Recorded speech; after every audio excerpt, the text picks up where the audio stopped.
नमस्कार दर्शक बंधु मु सुशांति स्वागत करुच्ची मो चैनल सुश ढाबा को। आज आम प्रस्तुत करवा चूड़ा भजा। प्रथमे गैस ऑन करी पैन बसईदबा। चूड़ा भजा पाई मु 2 कप चूड़ा नहीं जेकोसी टाइप रो चूड़ा नहीं पारे। चूड़ा मोटा हो कि पतला चूड़ा हो। चूड़ा को मीडियम फ्लेम रे सुखला भाजवा। 5 मिनिट भाजवा जेपर्यंत चूड़ा क्रिस्पी न होइछि। चूड़ा क्रिस्पी हो गलानी ताको एबे गोटे प्लेट को बाहर कर दबा। पुणी आउ थे पैन बसई 4 चम्मच कुकिंग ऑयल दे दबा। तेल गरम हेले गोटे चम्मच जीरा दबा। जीरा को टिके भाजी नबा।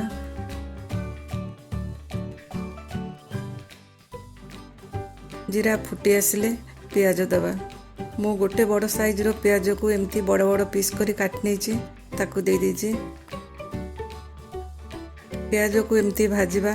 हल्का भाजी गले किछि कटा अदा 2टा कंचा लंका मु दे दूची। आपण माने लंका निज इच्छा अनुसार देबे दरकार अनुसार। तापरे किछि भृषंग पत्र दे भाजवा।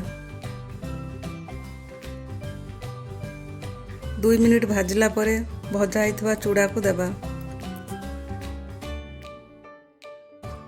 आवश्यक अनुसार लुण दे दबा। आधा चामच रु कम टिके बीट लुण दे भल भाबे मिसई दबा। चूड़ा भजा को आउ टिके टेस्टी करिया पई गोटे कप मिक्सचर दे भल भाबे मिसई दबा।